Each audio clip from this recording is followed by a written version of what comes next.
Hey y'all, I'm Karanda, and I just want to welcome you back to Bethany All Access Podcast. Man, today's podcast is brought to you by Novity. You can learn how to maximize your church engagement by visiting novitybrand.com. We have something really cool that's coming up. That's BoldX Empower Conference. That's June 12th through the 14th. You can find out more about that at BethanyAllAccess.com.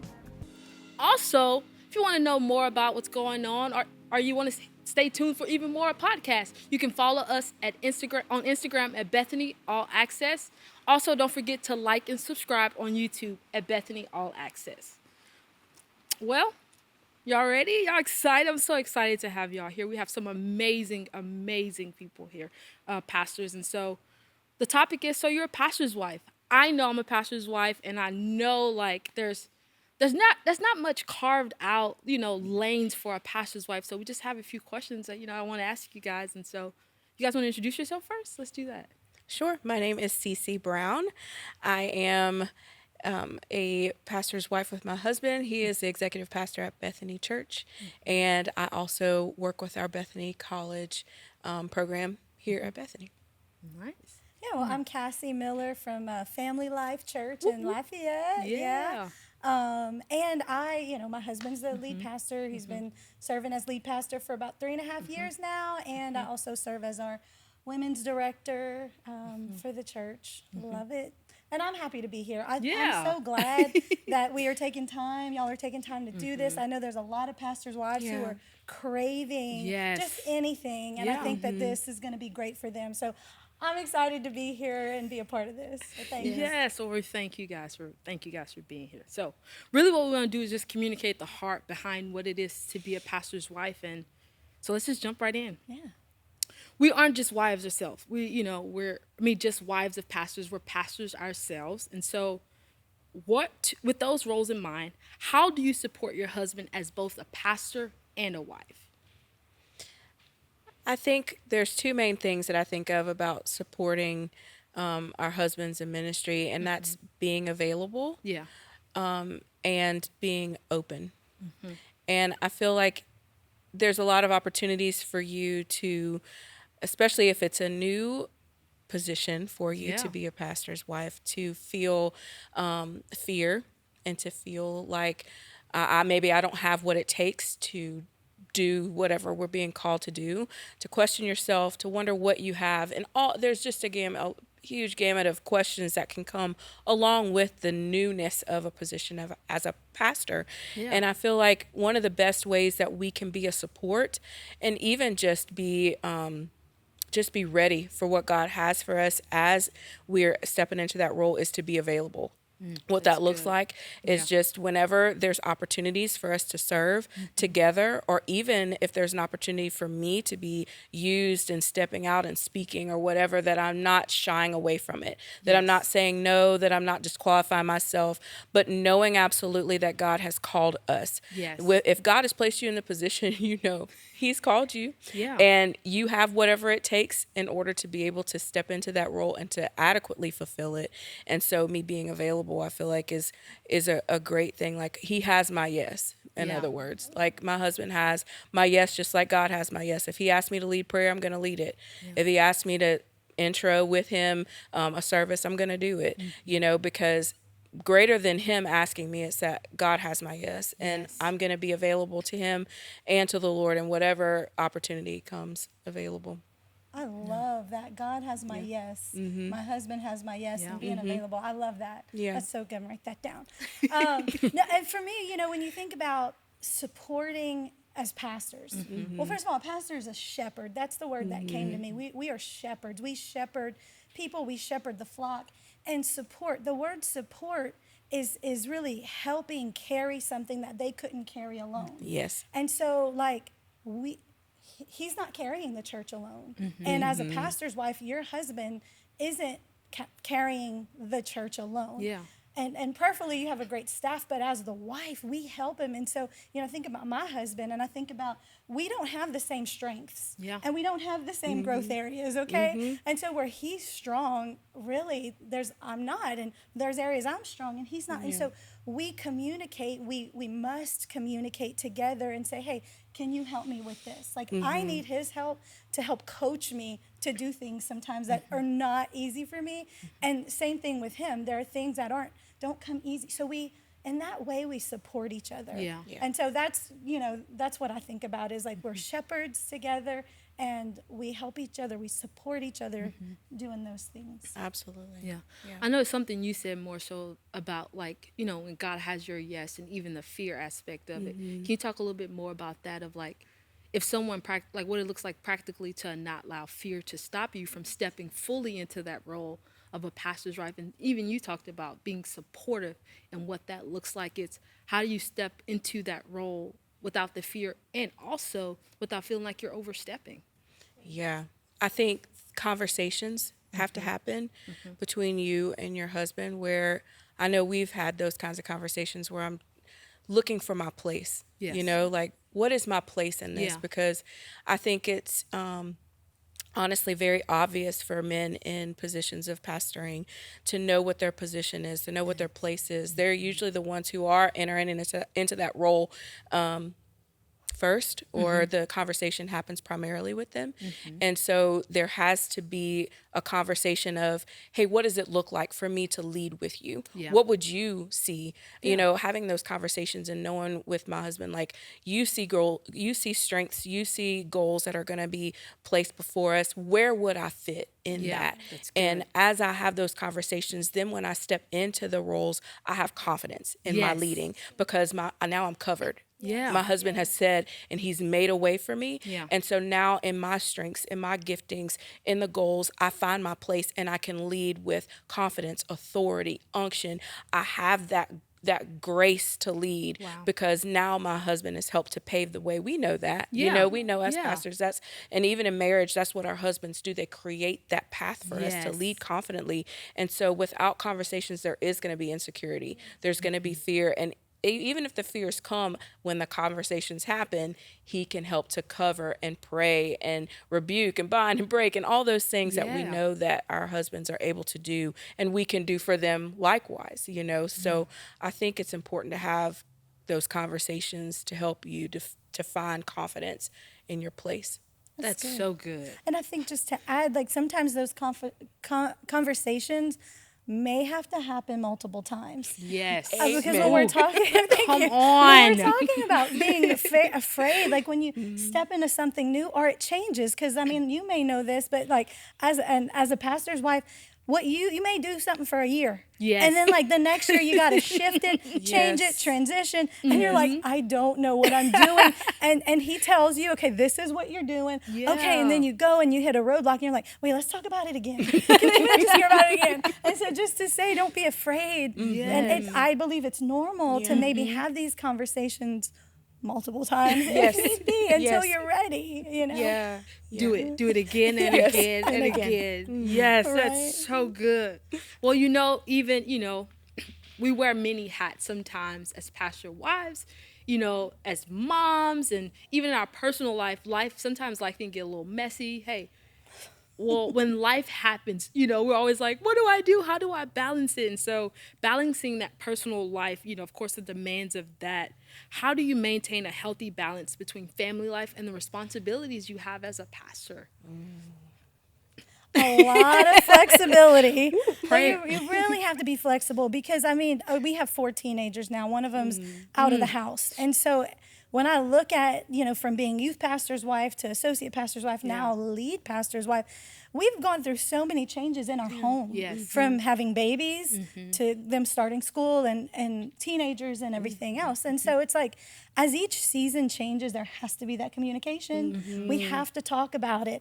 And then like going from summer season for us, our kids are in school, and then when there's an event, like when we have a retreat, a ladies' retreat coming up, that takes a lot out of me. Yeah. And there's some nights where, what's for dinner? Like, I don't know what is for dinner. And he's like, well, how about I pick up, like pick up dinner. Like we just have to communicate. So you balance it by keeping that communication open. Yes. And by being flexible Yes. to say, you know what, last season and this season look completely different. Yes. So what is everybody's got to get on board in the household and facilitate what we're doing. Like tonight, we have a chili fundraiser coming up. So the two girls that are going on the mission trip, they're coming to the church tonight on a Friday night, and they're going to pack bags of chili to freeze. Come on. Because we're in this together. We're Yes. doing it. But that's Yes. not what we do on a Friday night. Yeah. But tonight it is, you know, so Yeah. we're just, I love it. just got to be flexible. Yeah, I love that. I think too,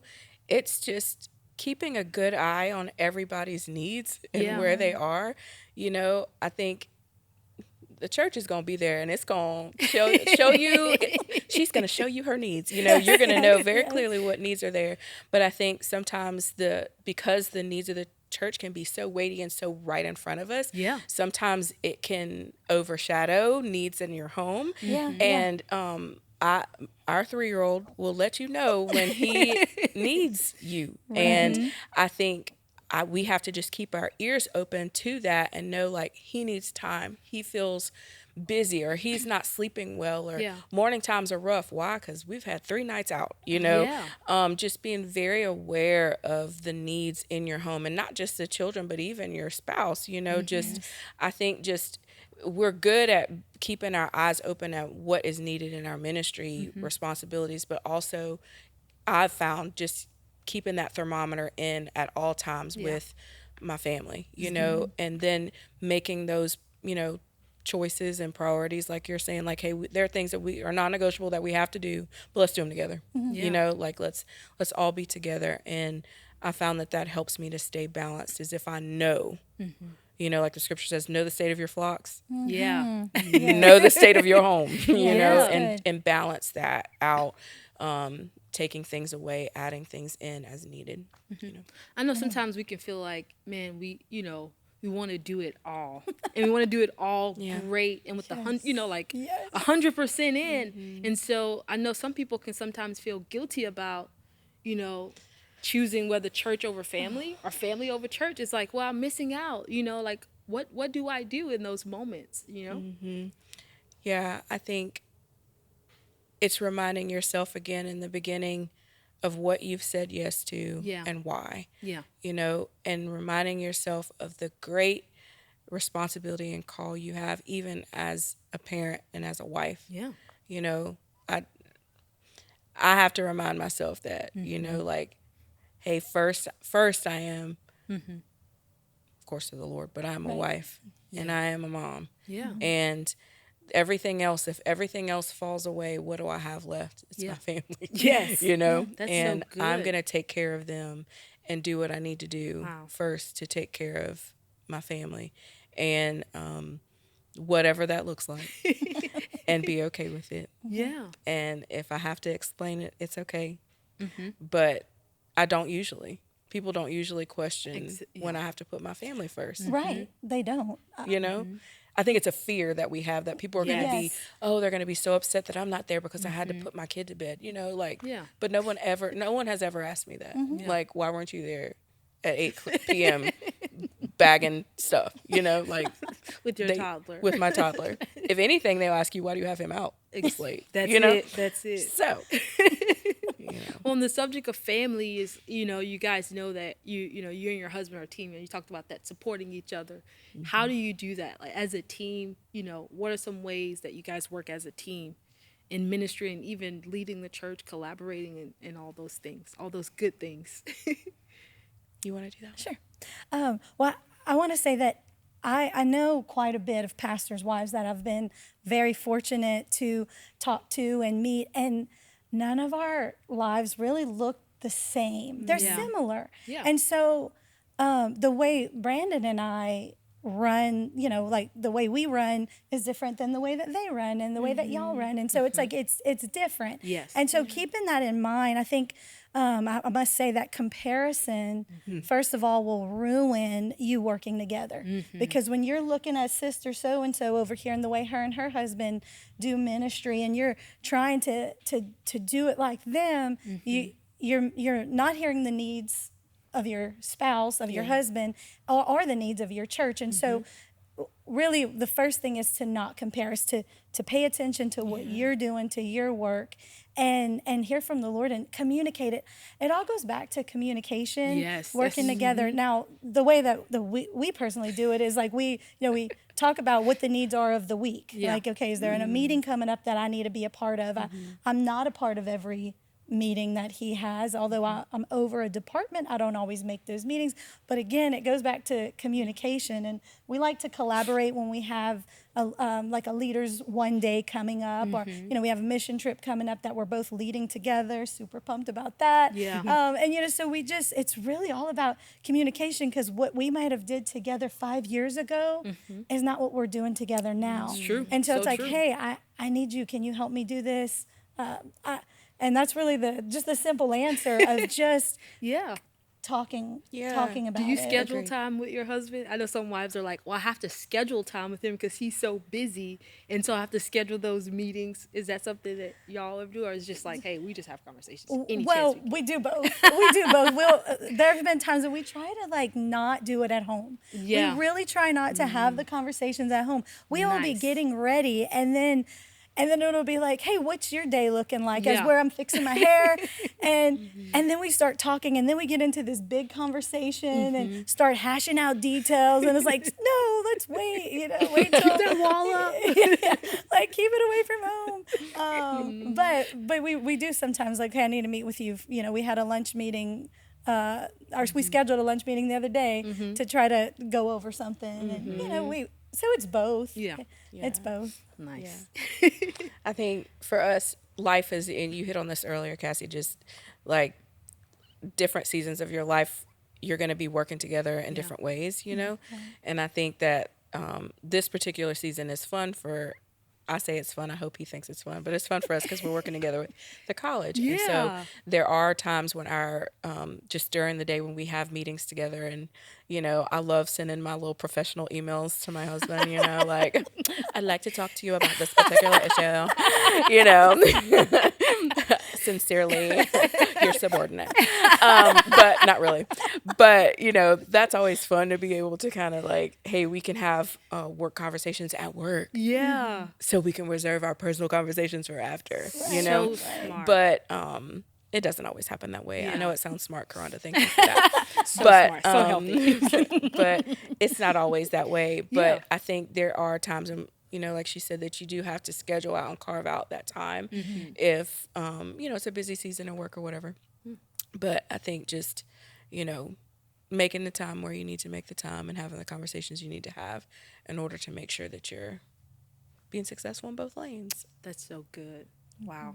Speaking of that, like, what is like the most fun part about being a pastor's wife, and also some of the most challenging parts about being, Fun is dreaming together. Oh yeah. Try new things together. I love that.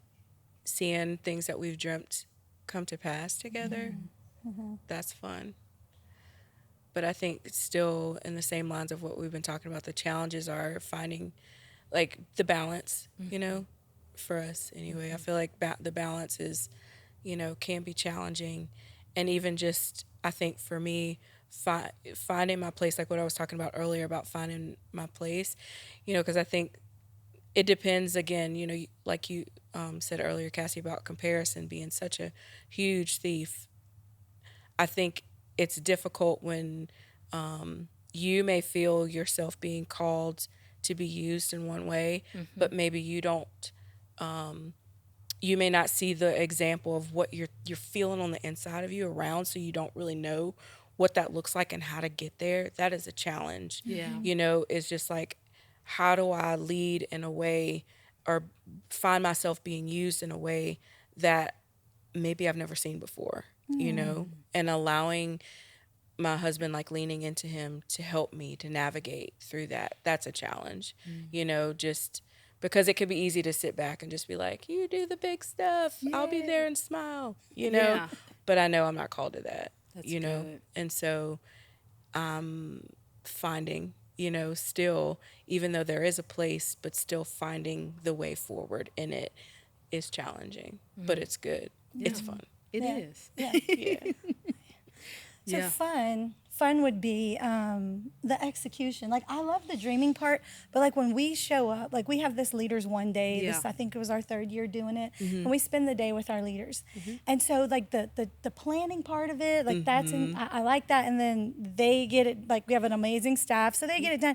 But when we drive up on campus, and get out the truck and are walking in, like the execution part, when we show up on that mission trip, when we actually get to the thing that, the whatever it is, that's so much fun. Like, I love that. I love that execution part when it's finally happening. The highs. It's so exciting. Like, I love people. Like, I love our people. I really do. And so I think, the challenges, of course, there's a few, and I really want to just be honest, because I feel like anyone listening to this can relate to what I'm about to say, to this challenge. And it would be to protect your heart when you're hurt. Yes. Because we do get hurt. And I mean, like, I think as women sometimes, like, we're like, okay, you hurt me, and that's one thing, but you hurt my kids or my husband, this mama bear. Get ready. Mama bear claws. Right. Yes. and so then you're faced with seeing these people that you love. Yes. They're your family. You're part of the army of God together. Right. And so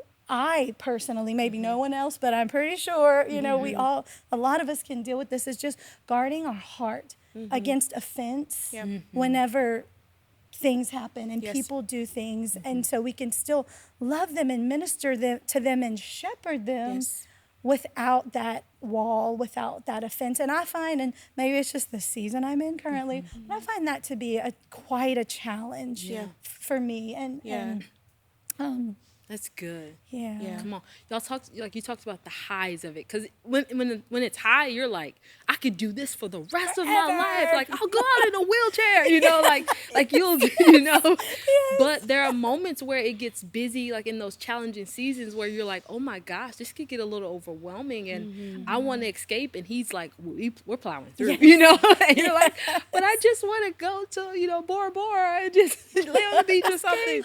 Can you speak a little when you speak a little bit into that, and like, how do you handle those challenging moments, and even being able to communicate that to your spouse of, hey, I need time, to recharge, and I can't just boom, boom, boom, boom, boom like that. Right. That makes sense. Yeah. Yes, absolutely. For sure.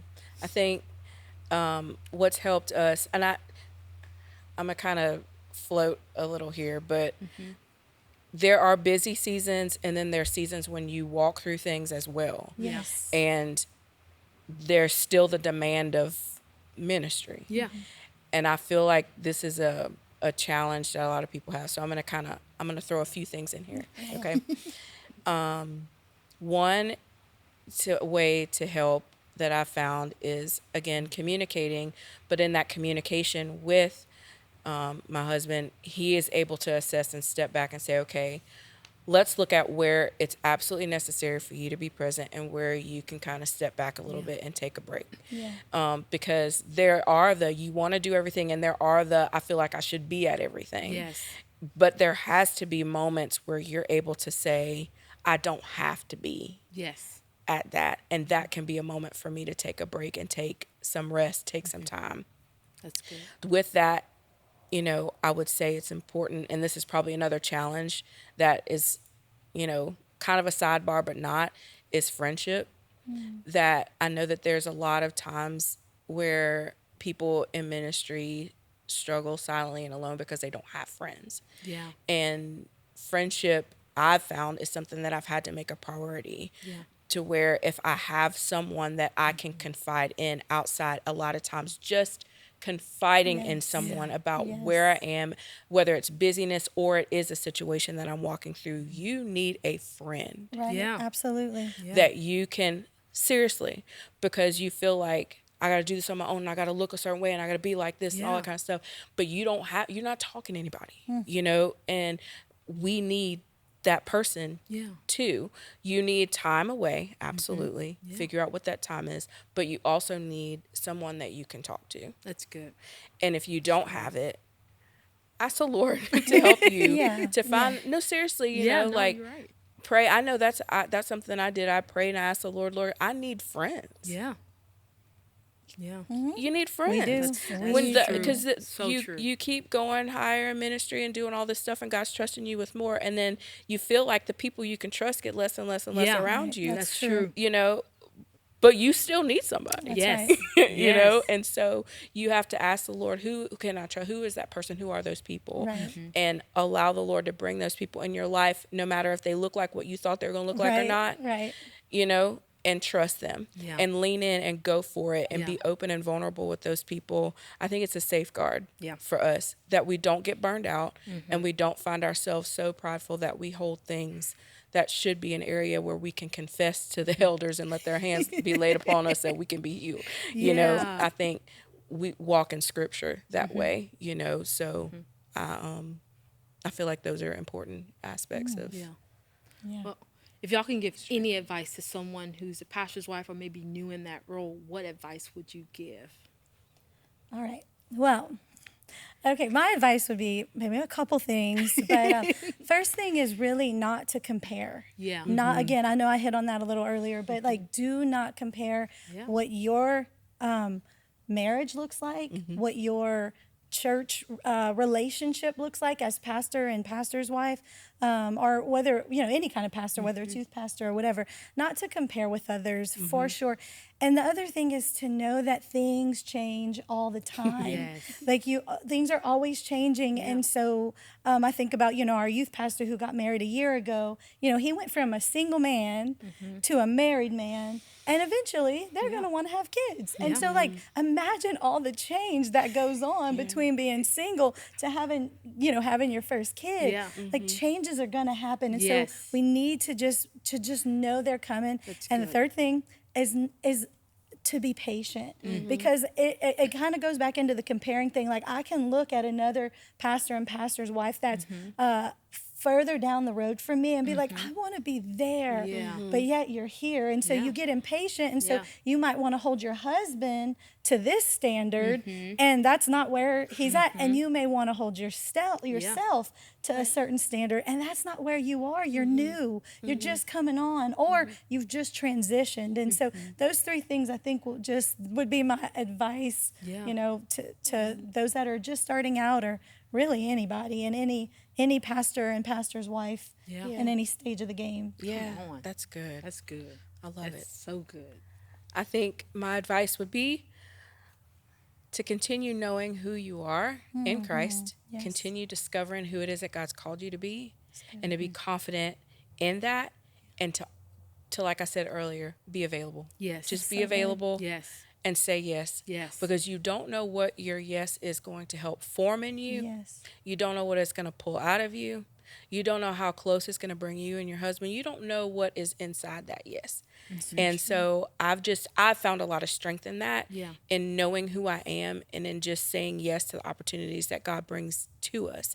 And, you know, like Cassie said, not comparing ourselves, because everybody's journey and everybody's path is different.